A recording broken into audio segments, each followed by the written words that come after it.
E aí, pessoal, tudo bem com vocês? Vamos para a nossa última aula, né, de funções orgânicas oxigenadas. Eu já expliquei para vocês como que identifica, né, e nomeia os compostos oxigenados, orgânicos, que têm o átomo de oxigênio, né? Dentre eles, eu já falei de álcool, de aldeído, cetona, ácido carboxílico, fenol, os derivados, né, de ácido carboxílicos, que foram os anidridos, os sais de ácido, né, e os ésteres. Então já expliquei todas essas funções para vocês. Algumas reações orgânicas também já apresentei para vocês, como a reação de esterificação, a reação de salificação para formar os sais de ácido. E agora eu vou falar da última função orgânica, né, que são os éteres, ou simplesmente éter. Então, para o ensino médio, você deve saber reconhecer essas funções orgânicas e o padrão de nomenclatura proposto pela IUPAC, que é o que eu já venho explicando, né, para vocês ao longo dessas aulas aí. Então, essa é a nossa última aula de função orgânica oxigenada. Depois terão outras aulas das outras funções orgânicas, tá? Então vamos para a canetinha aqui. Vamos pular no slide do éter. Então tudo isso aqui ó, já foi falado para vocês. Nós estamos nesse penúltimo aqui, ó. Então primeiro o que é um éter, né? O éter, deixa eu pôr o apontador aqui, ainda vai ser o apontador. O éter ele é caracterizado pela presença de átomo de oxigênio, né, entre carbonos. É uma cadeia sempre heterogênea. Então, quando eu tenho um oxigênio entre átomos de carbono, um átomo de oxigênio entre átomos de carbono, a função orgânica, esse composto, né, pertence à função, à família, né, dos éteres, tudo bem? O éter mais famoso que existe aí é o éter comum, que tem essa cadeia bem simples aqui, ó. Eu tenho um átomo de oxigênio, do lado esquerdo eu tenho dois átomos de carbono e do lado direito também dois átomos de carbono.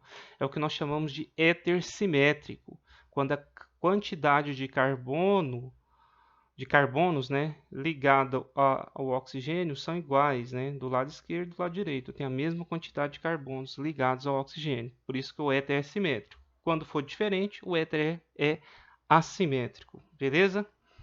Então, o nome desse éter comum aí, o nome oficial dele é toxetano, e os nomes usuais ou comerciais, vamos dizer assim, é o éter dietílico ou éter etílico, tá? As principais características desse éter, né? Ele é pouco solúvel em água, é um solvente levemente polar, tá? Depois nós vamos comentar da polaridade dos compostos orgânicos. Ele é utilizado em diversas reações orgânicas, tá? E tem aplicação como anestésico geral. Hoje em dia, nem tanto, né? Nós temos outros anestésicos melhores que o éter, mas ele tem uma função de anestésico para nós, tá? É um líquido que ferve a uma temperatura muito baixa, 35 graus Celsius, e o uso dele, né? Ele requer bastante atenção. Por quê? Porque quando ele mistura com o oxigênio do ar, essa mistura é altamente explosiva, né? Ele é combustível e quando respirado ele age como anestésico, né? Então, você se estiver num ambiente que tem muito vapor, né, uma atmosfera rica de éter, você pode entrar num estado aí de anestesia. Então, ele tem que ser manipulado com bastante cuidado. Por isso que ele hoje em dia não é tão empregado, né, como anestésico geral. Então, aí eu mostrei para você como que faz para identificar o éter e mostrei o principal éter e as suas aplicações, beleza? Vamos para a nomenclatura IUPAC. Nomenclatura IUPAC, como eu vou ter dois grupos ligados ao oxigênio, eu vou ter duas partes do nome, né? A primeira parte, eu vou identificar o grupo com menor quantidade de átomos de carbono, que nós vamos chamar de radical menor, e a esse grupo eu vou só indicar o prefixo. Então, vou escrever o prefixo mais ox. Por exemplo, só tem um carbono ligado ao oxigênio de um lado, então vai ficar metox. A segunda parte, eu vou dar nome como se fosse um hidrocarboneto, tá? Essa segunda parte, você dará nome como se fosse um hidrocarboneto para a parte maior. Vamos ver no exemplo que fica mais fácil, né, de você entender. Então, aqui eu tenho um éter simétrico, por quê? Porque eu tenho dois carbonos, deixa eu mudar aqui para a caneta. Porque eu tenho dois carbonos de cada lado ligado ao oxigênio. Então, um, dois, um, 2. Então, o éter é simétrico. Cadeia heterogênea é uma cadeia aberta. Então, primeira coisa, o prefixo, né? Prefixo para 2 carbonos é et. Mais ox fica etox. Então, fiz essa parte aqui, ó. Etox.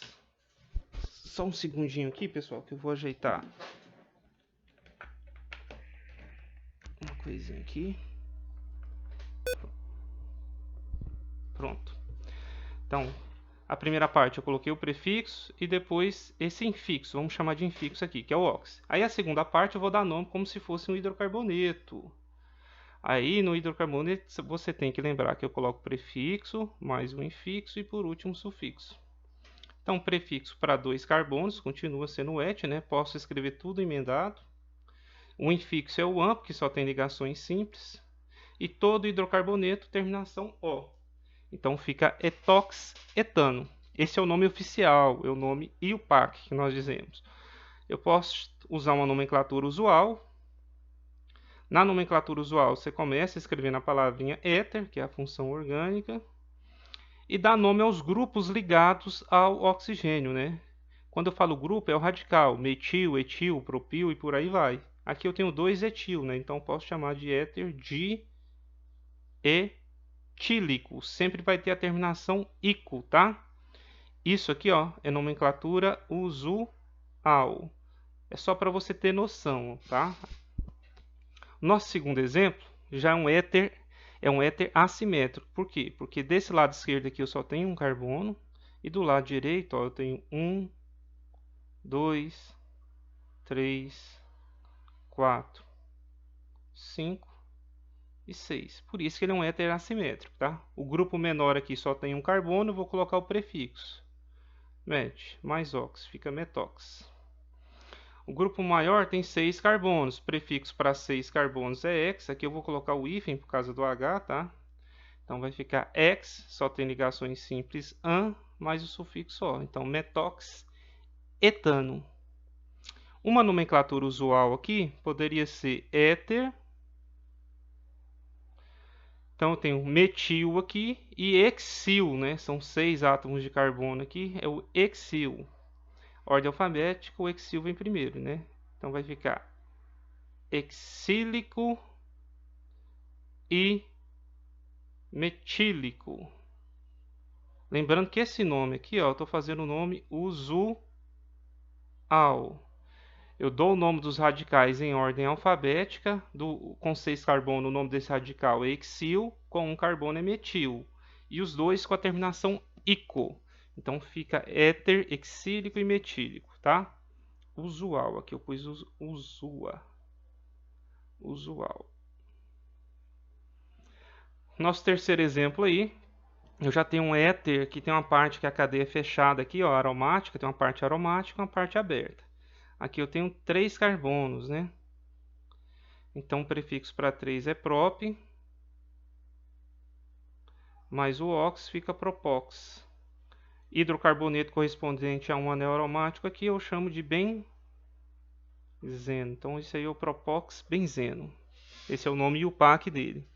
Vamos tentar fazer um nome usual. Esse aqui vai ser o éter. O benzeno, como radical, ele é chamado de fenil. O prop, aqui ó, vira propil.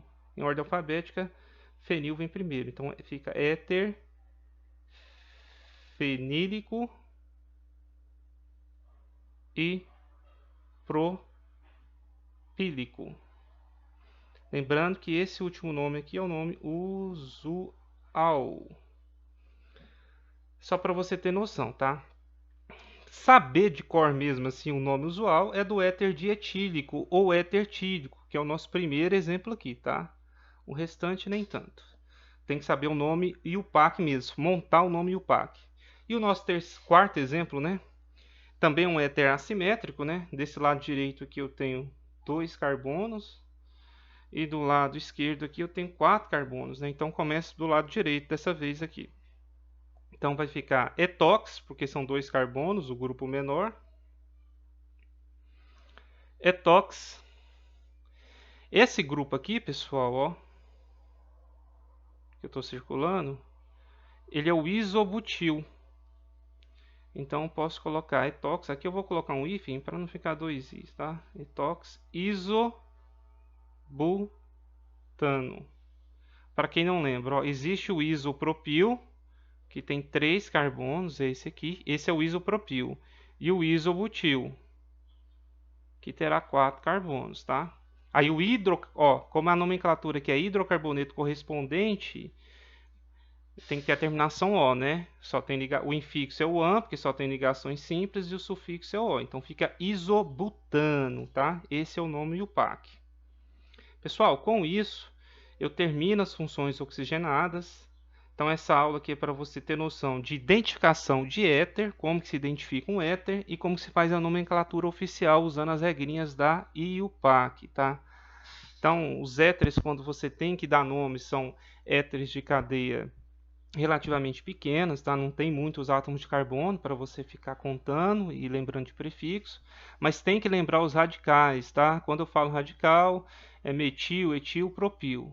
Eu vou comentar aqui também rapidinho, ó, existe os éteres de cadeia cíclica também. Aqui, ó. Nesse caso aqui, o que é mais usado é o nome usual. Esse aqui, por exemplo, seria o epox. Aí você vai chamar de epox, tá? Epoxetano.